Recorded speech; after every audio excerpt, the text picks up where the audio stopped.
नमस्कार, city big news पर आप देख रहे हैं मुझे यानी अंकिता सिंह को। आज मेरे साथ मौजूद हैं ऐसी शख्सियत जिन्होंने हरियाणा की राजनीति को बहुत करीब से देखा है।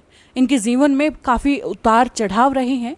एक समय ऐसा भी था जब हरियाणा की राजनीति में ताऊ देवीलाल की तूती बोला करती थी और उस जमाने में इन्होंने ताऊ देवीलाल को तकरीबन 2800 वोटों से हराया है। ये शख्सियत और कोई नहीं, हरियाणा के पूर्व मंत्री प्रोफेसर छत्रपाल सिंह जी हैं। सबसे पहले तो सर स्वागत करती हूँ। Thank you very much. आपको और आपके समर्थकों को, दर्शकों को नमस्कार। सर, पिछली बार आपने हांसी से चुनाव लड़ा था, तो इस बार कहाँ से तैयारी कर रहे हैं आप? देखिए, पिछली बार भी पार्टी ने तय किया था, मेरी राय ली थी, तो मैंने उस वक्त बरवाड़ा डिसाइड करवाया। लेकिन हांसी के अंदर कुछ करप्ट लोगों का नाम आ रहा था, या पार्टी महसूस कर रही थी कि हांसी के अंदर कोई उपयुक्त व्यक्ति की आवश्यकता थी, तो मैंने फिर अपनी मंशा को ऐसी परिस्थिति में हांसी से दोबारा कहा और बरवाड़ा से दूसरे पार्टी के साथियों का नाम तजवीज़ किया। तो अब क्योंकि मैं 2 चुनाव हांसी लड़ चुका हूं और 10 साल से हांसी की जनता की सेवा में हूं, और हांसी की जो आवाम है, जनता है, उसकी मानसिकता भी अब ये बनी हुई है कि मैं चुनाव हारने के बावजूद वहाँ जब सेवा करता रहा, तो ये चुनाव हमारी जीत का चुनाव है और सरकार हम बनाने जा रहे हैं। तो उसमें जीती हुई पोजीशन के अंदर हम हांसी को बहुत डेवलप्ड स्थिति में ले जाएं, हांसी के अंदर बहुत अच्छा सुधार कर पाएं, तो इसलिए मैंने अपना मन हांसी विधानसभा क्षेत्र से चुनाव लड़ने का बनाया हुआ है।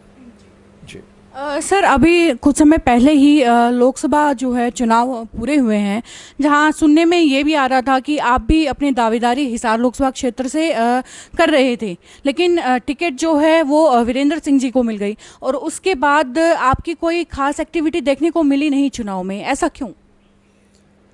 देखिए, हिसार पार्लियामेंट का जहाँ तक ताल्लुक़ है, चौधरी बीरेंद्र सिंह जब पहले चुनाव लड़ते थे या दूसरे साथियों ने जो चुनाव लड़ा 1991 के बाद, मेरा टारगेट हिसार पार्लियामेंट रहा कि मैं देश की संसद में जाकर के हिसार पार्लियामेंट से जुड़े हुए मुद्दों को निपटवाऊं और उनकी प्रबल आवाज़ बनूं मैं, और पूरे इलाके के अंदर, क्योंकि जहां चौधरी देवीलाल और भजनलाल जैसी शख्सियत के संदर्भ में मुझे काम करने का हरियाणा की स्टेजी के ऊपर मौका मिला था, अब वो लोग इस दुनिया से रुखसत ले गए और एक अच्छा विकल्प राजनीति में इस इलाके से रहे।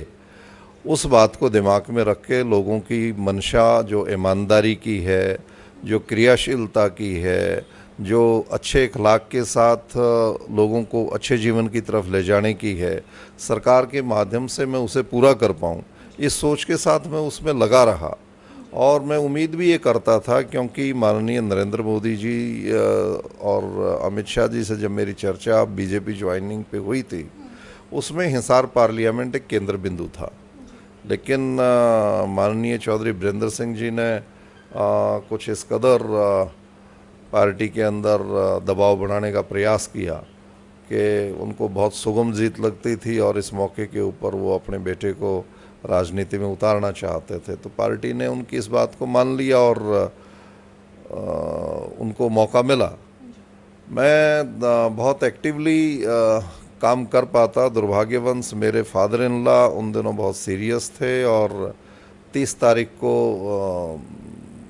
उनकी जो है ना जीवन पूरा हुआ, तो मैं 9 तारीख तक तो रिचुअल्स में ही था और पार्टी के संज्ञान में ये चीज़ है। मैं 8 तारीख को, 10 तारीख को माननीय नरेंद्र मोदी जी के और अमित शाह जी के जो कार्यक्रम पार्लियामेंट के थे उसमें मैं शामिल हुआ, और हमारे जितने भी समर्थक और मेरे साथ जुड़े हुए लोग थे, सभी ने बहुत मन के साथ काम किया, क्योंकि अल्टीमेटली पार्टी का डिसीजन जिसके भी पक्ष में होता है उसके पक्ष में पार्टी में रहते हुए काम करना रहता है। अब वो चीज़ क्योंकि चली गई है और एक अच्छा नौजवान बृजेंद्र सिंह जो आईएएस छोड़ के आया है, और मैंने जब टेलीफोन पे उसने संपर्क किया तो मैंने उसे शुभकामनाएं भी दी और ये भी कहा कि जीत भी निश्चित है और बहुत अच्छे मार्जिन से होगी। तो लोगों को कुछ ऐसा लगता है, लेकिन ऐसी कोई बात नहीं थी। वो अच्छी आवाज़ बन के रहे, हमारा पूरा सहयोग रहेगा आप भी उसके साथ। जी सर, जैसा कि अक्सर उनके जो है घरेलू इलाके से ही खबरें आती रही हैं कि चौधरी वीरेंद्र सिंह जी और बृजेंद्र सिंह जी के घरेलू इलाके में ही उनकी छवि अच्छी नहीं है, फिर भी सरकार ने जो है, हाईकमान ने जो है उन्हें फिर भी टिकट दी है, तो क्या लगता है उसका असर जनता पे कुछ पड़ेगा? देखिए, जनता ने इस चुनाव के अंदर ये तय करके कि व्यक्ति टिकट कौन ले रहा है, किस परिवार से है, किस इलाके से है, क्या बैकग्राउंड है, उसके समर्थन में कोई है कि नहीं है, ये बातें इस पीछे के चुनाव में बिल्कुल गौण थी। और ये विषय कोई विषय नहीं रहा।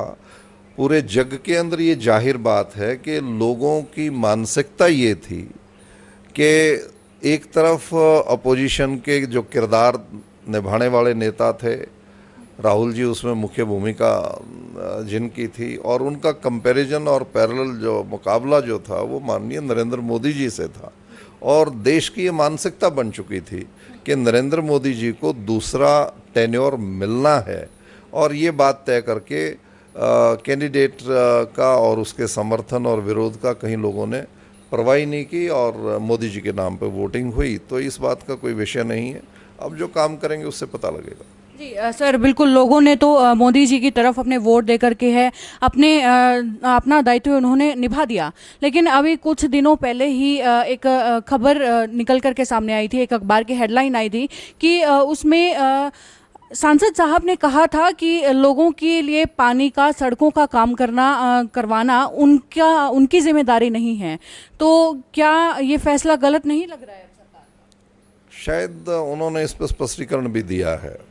ये विषय एक भोपाल के सांसद के रेफरेंस में भी आया था, और क्योंकि किसी संदर्भ में कोई बात कही जाती है उसको उस दृष्टिकोण से नहीं देखा जाता। ओवरऑल वर्किंग कैसी रहेगी ये उन चीज़ों के ऊपर डिपेंड करेगा, मैं समझता हूँ। सर, जैसा कि आपने कहा कि हांसी से आप पिछले 10 साल से हांसी की जनता की सेवा कर रहे हैं, तो अगर इस बार आपको हांसी से टिकट मिलती है तो चुनाव के लिए मुद्दे क्या रहेंगे?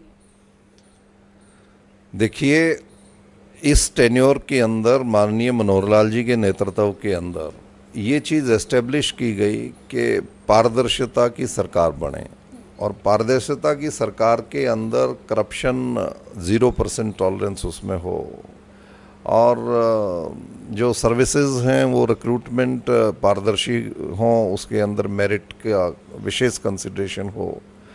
और उसके बाद में ये दो विषय जो बहुत ज़बरदस्त विषय थे इस टेन्योर में, उनको निपटाया गया है, और लोगों ने विश्वास किया है कि माननीय मुख्यमंत्री जी और भारतीय जनता पार्टी की सरकार ने करप्शन के खिलाफ विशेष काम किया है। सर्विसेज को मेरिट पे देने के लिए एक बहुत अच्छा मैसेज गया है, और जो ट्रांसफ़र्स के अंदर जो विशेष लोगों को, कर्मचारियों को परेशानियां रहती थी, और उसके अंदर जो दबाव, प्रेशर और पैसे का अच्छी पोस्टिंगों का बेस उसका एक वजह रहती थी, वो चीज़ें भी ख़त्म करके डिपार्टमेंट की पॉलिसी, जो ट्रांसफ़र पॉलिसी है, उनको तय किया गया है, और उसके आधार पर ट्रांसफ़र्स हुए हैं। तो ये बहुत सारे नासूर इस टेन्योर के अंदर जो ख़त्म किए गए हैं, और एक ठीक दिशा की अंदर, एक ठीक पटड़ी के ऊपर सरकार को चलाने का काम किया है। अब इस चुनाव के अंदर जहां विकास, स्वच्छता हमारा एक विषय है, सफाई उसके अंदर रहे, और जो सड़कें हैं, पानी है, बिजली है, बिजली के अंदर तो माननीय मुख्यमंत्री जी ने रेट्स भी डाउन किए हैं, और बिजली की जो क्वालिटी और क्वांटिटी है उसको भी बढ़ाया है। और उस दिशा में आने वाले इस 5 साल में तो मैं उम्मीद करता हूं कि हम 24 घंटे हर गांव के अंदर, शहर के अंदर बिजली को देने में सक्षम हो जाएंगे। शिक्षा को हम बेटर बढ़ाने के अंदर हम सक्षम हो जाएंगे, और जो वे ऑफ लिविंग है लोगों का, वो बेटर हम कर पाएंगे। कानून व्यवस्था पे बहुत बेटर रिजल्ट्स आए हैं, और नेक्स्ट ईयर के टेन्योर के अंदर ये और भी ज़्यादा इसका सुधार की तरफ हम लेकर के जाएंगे। तो बच्चा जो है, परिवार जो है, वो शिक्षित हो और संस्कारी हो, वो रोज़गारपरक शिक्षा की तरफ जाए, बेटर वे ऑफ लाइफ की तरफ जाए। ये ओवरऑल हमारा सोच का हिस्सा रहेगा। नौजवान भ्रमित ना हो, नौजवान दिशाहीन ना हो, उनको ठीक दिशा मिले। मेरा तो ये विशेष रुचि रही है, चाहे मैं छात्र नेता रहा, चाहे मैं प्रोफेसर रहा, चाहे मैं मिनिस्टर रहा, चाहे विधायक और सोशल पॉलिटिकल एक्टिविस्ट के रूप में काम किया। तो हमारी तो सोच ये रही है कि नौजवान कभी राजनीतिक लोगों के हाथों में भ्रमित ना हो, किसी गलत संस्कारों के संग में पड़ कर के खराब ना हो, और कोई गलत दिशा में न जा कर के वो अच्छी शिक्षा दीक्षा ले कर के अच्छे जीवन को बढ़ाने के लिए रोज़गार की तरफ जाएं। और उसी दिशा के अंदर 1991 ऑनवर्ड आप देखोगे, जो हमने टेक्निकल एजुकेशन का प्रचार प्रसार किया था, जॉब ओरिएंटेड जो एजुकेशन दी थी, क्वालिटी और क्वांटिटी वाइज हमने जो बेटर इम्प्रूवमेंट्स दिए थे। अब मुझे इस टेन्योर में जब मौका मिलेगा लोगों के आशीर्वाद से, तो निसंदेह उसी जज्बे के साथ, उससे बेटर जज्बे के साथ हम काम करेंगे।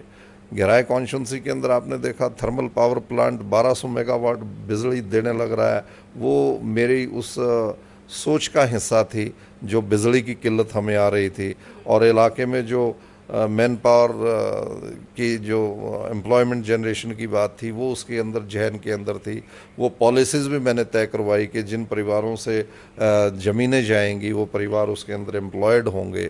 और जो गुरु जम्बेश्वरी यूनिवर्सिटी है, sir Chhoturam technical education university है, ये मेरे डिपार्टमेंट के टेन्योर के डिसीजंस थे, जो आज मैं देखता था दिल्ली के हम 3 कॉर्नर्स पे हरियाणा है, टवर्ड्स जीटी करनाल रोड से आप चंडीगढ़ पंचकुला की तरफ जाते हो, जयपुर हाईवे पे रेवाड़ी भिवाड़ी इस बेल्ट में जब जाते हो, तो कितने बड़े अच्छे जॉब के जो चांसेस थे, अपॉर्चुनिटीज़ थी। हमारे बच्चे टेक्निकल एजुकेशन के लिए साउथ में जाते थे, 20-25 लाख रुपया ख़राब करते थे, लाइफ इनसिक्योर रहती थी। वो पैसा मैंने अपने स्टेट का बचाया, वो बच्चों की जो सेंस ऑफ सिक्योरिटी थी वो ये रही, और यहाँ पे उनको टेक्निकल एजुकेशन उपलब्ध हुई। आज 1991 ऑनवर्ड आप उठा करके देखेंगे, हर ज़िले को पॉलिटेक्निक दिया, हर ज़िले को इंजीनियरिंग कॉलेजेस दिए, 2 यूनिवर्सिटीज़ आज काम करने लग रही हैं। उसके बाद में तो फ्लड ऑफ यूनिवर्सिटीज़ आया है, क्योंकि अटेंशन बढ़ी, इंटेंशंस बढ़ी, और जो टेक्निकल एजुकेशन की कंपैरेटिव स्टडी पे जो बुक लिखी 21 रिकमेंडेशंस उसमें हैं, वो फेजेस के अंदर स्टेट के अंदर आने वाली सरकारों में भी फिर लागू हुई। और उसका आज फ़र्क है कि उस वक्त से आज लैक्स ऑफ यूथ उसके अंदर कोई 50,000, कोई 1.5 लाख, कोई 2 लाख के पैकेज के ऊपर पर मंथ आज काम करने लग रहा है। तो मुझे बड़ी जॉब सेटिस्फेक्शन मिली, मुझे बहुत संतुष्टि मिली कि कम से कम मुझे पब्लिक ने एक बड़ी हस्ती के खिलाफ राजनीति में उतार करके जो मौका दिया, तो पब्लिक को रेगरेट नहीं हुआ, पब्लिक को उससे एक अच्छी अपॉर्चुनिटी मिली। और ये अपॉर्चुनिटी जो हाँसी के माध्यम से मिलेगी, तो पीछे जब मुख्यमंत्री जी को हम लेकर के आए थे, जो 90 कॉन्स्टिट्यूंसीज़ में सीएम साहब गए, तो उस वक्त मैंने जो हाँसी को हेरिटेज सिटी बनाने की जो बात कही थी, वो पाइपलाइन में है। हाँसी को बड़ा उद्योग हम दे पाएँ, वो विषय हमारा पाइपलाइन के अंदर है। और हाँसी को हम कुछ और सेक्टर्स दे करके डेवलप कर पाएँ। हाँसी को हमने पुलिस ज़िला बनाया है, और यदि ये चीज़ें सब हम कर पाएंगे तो हाँसी को एक सेपरेट डिस्ट्रिक्ट की अथॉरिटी भी हम दे पाएँ। ये सब मेरे आने वाले टेन्योर के जो टारगेट्स हैं वो रहेंगे, और हाँसी इस बात को फील करेगी कि lot of comparison in between the previous representatives and this one. So ये फ़र्क वो लोग देखने को उनको मिलेगा। तभी मैं समझूंगा कि मेरी जॉब सेटिस्फेक्शन रहेगी, तभी मुझे लगेगा कि मैं हाँसी के अंदर लॉ एंड ऑर्डर की सिचुएशन को ठीक करके, नौजवानों को पीछे जो क्राइम्स के साथ हाँसी को बहुत जोड़ा जाता था, यदि मेरे जैसी सोच उनको अपने साथ लेकर के चलेगी और वो नौजवान भ्रमित दिशा की बजाय एक ठीक दिशा में जाएगा, तो मैं समझूंगा it will also be a big achievement for us, कि हम नौजवानों को दिशा दे पाएंगे, शिक्षा दे पाएंगे, रोज़गार दे पाएंगे, बेस्ट वे ऑफ लाइफ की तरफ उनके टारगेट्स को हम जोड़ पाएंगे। तो ये मेरा विशेष सोच का हिस्सा रहेंगे। सर बेशक आपने जो है लोगों के रोज़गार के लिए, उनकी अच्छी शिक्षा के लिए बेहद विकास कार्य करवाए हैं, लेकिन आज भी जब भी झांसी का नाम लिया जाता है तो एक गुंडागर्दी के रूप में लोगों की वहाँ से छवि बाहर निकल कर के आती है। वहाँ का युवा जो है वो जैसा कि आप जिक्र कर रहे थे, दिन ब दिन नशे की गिरफ्त में जाता जा रहा है। तो अभी तक किसी भी सरकार ने इस चीज़ के खिलाफ कोई सख्त कदम नहीं उठाया है। अगर आप वहाँ से विधायक चुने जाते हैं तो आप इसके लिए क्या सख्त कदम उठाएंगे? अंकिता, बहुत अच्छा सवाल आपने किया है। और यदि आपको ध्यान हो, मैं यदि चुनाव जीतता वहाँ से तो परिस्थिति कुछ और रहती, लेकिन हारने के बावजूद भी जब हमने इसको जिला पुलिस बनवाया, एसपी की अथॉरिटी को वहाँ पे बैठाया, तो आप देखेंगे पुराने जो क्राइम रेट और नशे की जो गर्द थी उसमें और अब में अंतर है। और जब मुझे पूरी अथॉरिटी मिलेगी, पूरी जिम्मेवारी वहाँ पे मिलेगी, तो आप देखेंगे कि जिस सोच के साथ नौजवानों को मैं डाइवर्ट करूँगा, जिस सोच के साथ नौजवानों को मैं रोज़गार दूंगा, शिक्षा दूंगा और जो प्रेरणा मैं दूंगा, उससे आप ये पाएंगे कि वो इलाका जिसके बारे में ये सोच थी, और within few span of time you will find there is a huge great change, and you will find कि जो नौजवान वहाँ का एक आदर्श नौजवान होगा। सर, सिटी बिग न्यूज़ यही आशा करता है कि आप अपनी उम्मीदों पर खरे उतरें और विकास में एक बार फिर अपनी जो है भूमिका निभाएं। इसके साथ ही सिटी बिग न्यूज़ के कैमरा के माध्यम से झांसी की जनता के लिए कोई खास संदेश देना चाहूँगा? बिल्कुल, मैं झांसी की जनता से तो विशेष तौर से, पूरे ज़िले और स्टेट की जनता से विशेष रूप से आपके चैनल के माध्यम से कहना चाहूँगा कि परमपिता परमात्मा ने जो मनुष्य योनि हमें दी है, उस मनुष्य योनि के अंदर हमारी शास्त्रों के मुताबिक ज्ञान अर्जित करके और इस जीवन का जो महत्व है, उसका जो रहस्य है, उसको समझ करके अपने जो कर्म हैं उनको निर्धारित करते हुए अच्छी दिशा में जाने के लिए उस परमपिता परमात्मा के अच्छे पात्र बन करके अच्छे जीवन को एस्टेब्लिश करके उस के जो टारगेट्स हैं जीवन के, उसको हासिल करें और अपने देश को, प्रांत को और इस दुनिया की जो मनुष्यी और प्राणीनुमा जो अस्तित्व है, उसको बेस्ट दिशा में हम लेकर के जाएं। सर, बहुत बहुत धन्यवाद आपका हमारे साथ जुड़ने से।